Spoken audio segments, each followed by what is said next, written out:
Mystery in the Air, starring Peter Lorre, presented by Camel Cigarettes.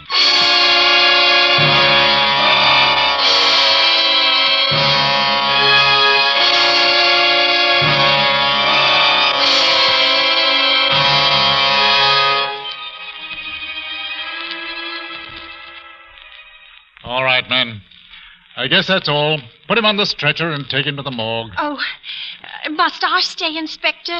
For a while, Mrs. Bunting. Oh, dear. I need all the details for my report. Oh, that such a thing could have happened here. Here in my own house.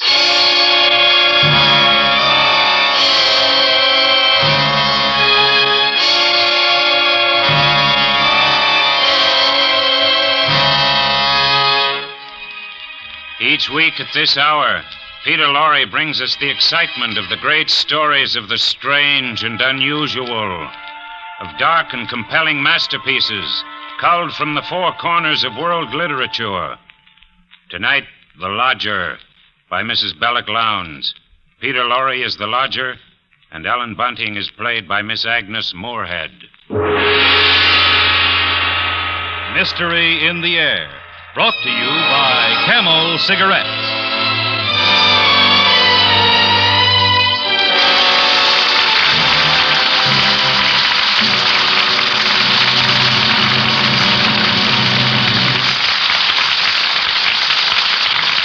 Experience is the best teacher. Try a Camel. Let your own experience tell you why more people are smoking Camels than ever before. Yes, let your T-Zone decide which cigarette you like best. Your T-Zone, that's T for taste and T for throat, is your true proving ground for any cigarette. So try a Camel on your T-Zone. Introduce Camel's rich, full flavor to your taste. Acquaint your throat with Camel's cool mildness. See if you don't decide, like so many other smokers, that Camel suit your T-Zone to a T.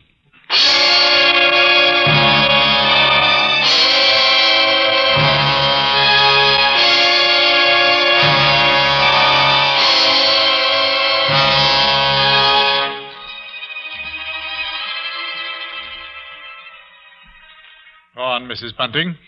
You said you were looking for a lodger? Yes, Inspector, we had to. But I never dreamed such a thing could happen here, to us. Why, it was only last Tuesday night my husband and I were sitting before our fire reading the newspaper about the latest murder. It was the 5th. By the Avenger. Yes, I remember saying distinctly. Robert, he could be the fellow standing next to you, or maybe the man you bump into. It's a terrible thought. Yes, but it appears to me that the Avenger's too quick for the police. And look here, it says this girl he got last night was like all the others. Pretty blonde, and she'd just come from a music hall, exactly like all the rest of his victims. Oh, what a pity. Ellen, have you stopped to think who fits that description perfectly? Our own Daisy. Oh, shush, what a pretty thought, Bunting. It's a good thing she's with her aunt instead of here. London isn't a safe place for any girl now. Just the same, I can't help thinking how fine it'd be to have her here with us. Well, there's no sense even talking about it. We just can't afford it. I know that, Ellen, but I hope we could manage it some way. How? Haven't I scrimped myself half crazy trying to keep us going? I know, Ellen. Well, don't you go worrying about it. I think we can... Who do you suppose that could be? Could it be someone looking for a room? Oh, I wish it were. Then you could have your Daisy back.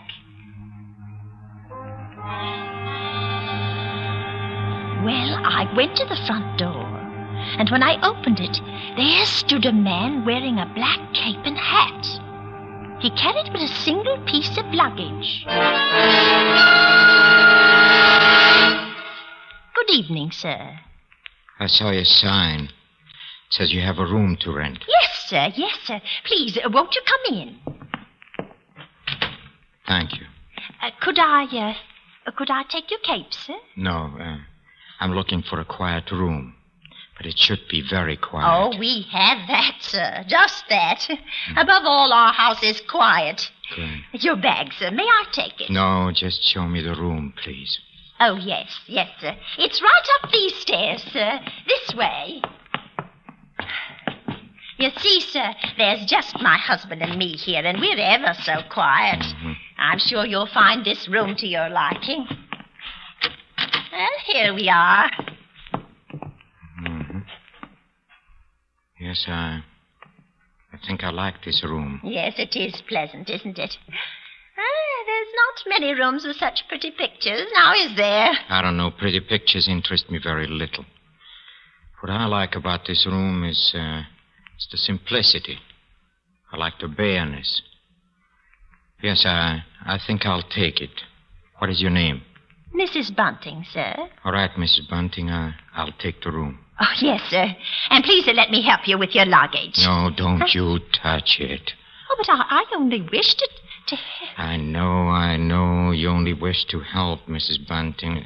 It's just, forgive me. It's just that I'm weary. I'm very tired. See, I do a lot of studying. Oh, yes, of course, sir, of course. Well, anyway, you can see how few things I need. It's just what's in this bag.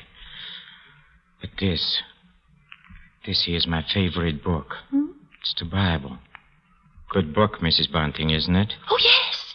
Oh, yes, indeed it is, sir. Yes, it says, he brings them to their desired haven.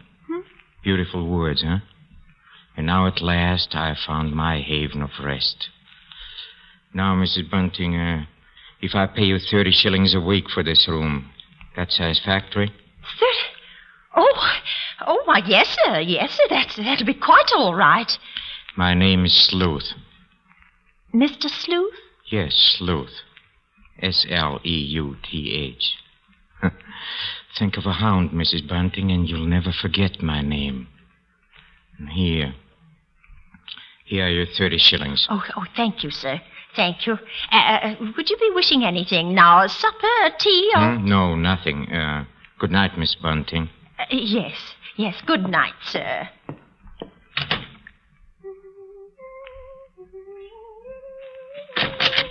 Please stop that. You hear? Oh, sir, what did I do? You were humming. That's music. Oh, but I... Music is an instrument of sin. Oh, yes, sir. And you did tell me, Mrs. Bunting, that your house would be absolutely quiet. Oh, but it is, sir. I didn't mean any harm. Believe me, sir. I believe you. I'm sorry I spoke sharply. I know you. You're trying to be considerate and kind. Oh, thank you, sir. Thank you. By the way, Mrs. Bunting, I think I would like some bread and some tea. Oh, certainly, sir. I'll have it in an instant.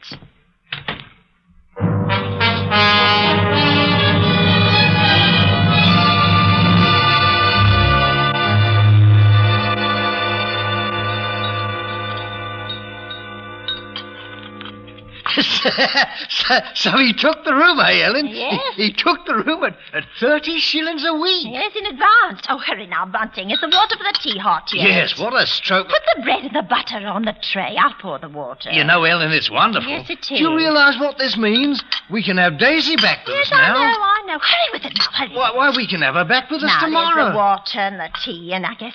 Yes, it's all ready. Open the door, Bunting. I'll take it up to him right away. There you go, old girl.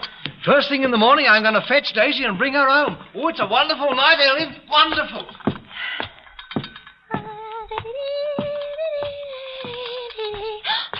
Oh, I mustn't do that. And she hath cast down many wounded from her. Yes, many strong men have been slain by her. Come in. And to know how the wickedness of folly... Why, Mr. Sleuth, you... Yes? What is it? Those pictures, those pretty girls, you've turned all their faces to the wall. Yes, I've turned them to the wall because they are wicked and sinful. Oh, but, sir, Don't you agree, Mrs. Bunting, that everything wicked and sinful should be purged from the earth? Huh? Yes. Oh, yes, I do. I'm happy to hear that, Mrs. Bunting. Now, if you'll excuse me, I have to leave. Oh, but, sir, here's your tray. Good night, Mrs. Bunting.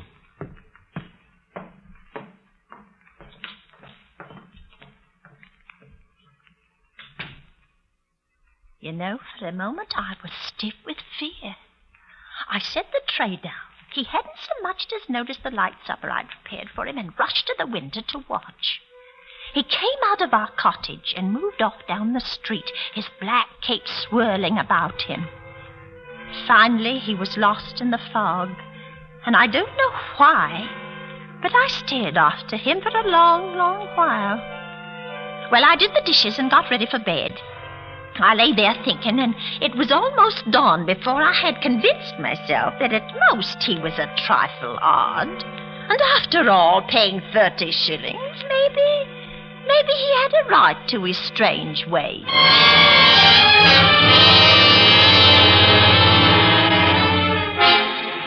It was daylight when I was suddenly awakened by the newsboys shouting in the street. Horrible murder! Read all about Murder at King's Cross last night. Avenger strikes again. Slowly, I realized what the newsboys were shouting. Horrible murder! Avenger 26 victim! Oh, no! Avenger at work again! Another girl falls victim to a knife! Avenger strikes again!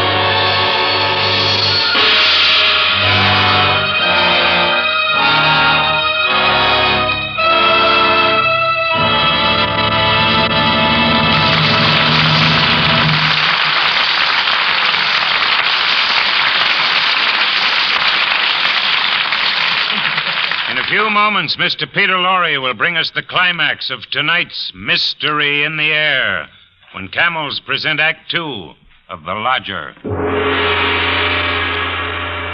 Any sports champion can tell you how true it is that experience is the best teacher. Don Whitfield, for one, he's the world's outboard speed champion, you know. It's taking the turns around the marking buoys just right that makes that extra speed. And boy, how Don Whitfield worked out on that problem. Don Whitfield recently said, Experience is the best teacher in outboard racing and in smoking, too. Smoking whatever brands I could get during the wartime cigarette shortage taught me there's no other cigarette like a Camel. And many other smokers had the same experience. Yes, during the wartime cigarette shortage, when people smoked whatever brands they could get, then's when we all compared cigarettes, whether we wanted to or not. And then's when so many people decided that their tastes liked Camel's rich, full flavor, and their throats liked Camel's cool mildness. The result? More people are smoking Camels than ever before. Experience is the best teacher. Try a Camel yourself.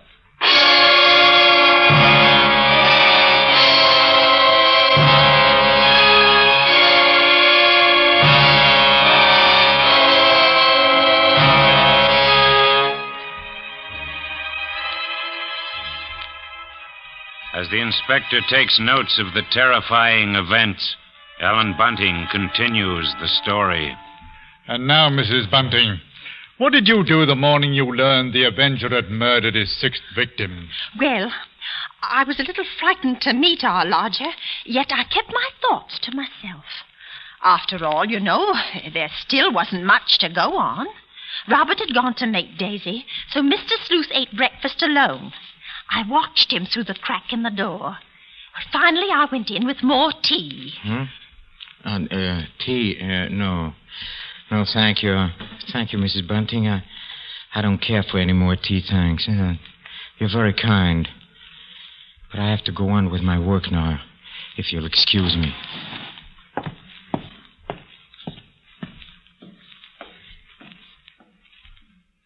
My fear really changed to pity then. Oh, he seemed so helpless and tired. And he was so considerate. This man couldn't be a murderer. It was all a coincidence. Besides, we just couldn't afford to lose that 30 shillings a week.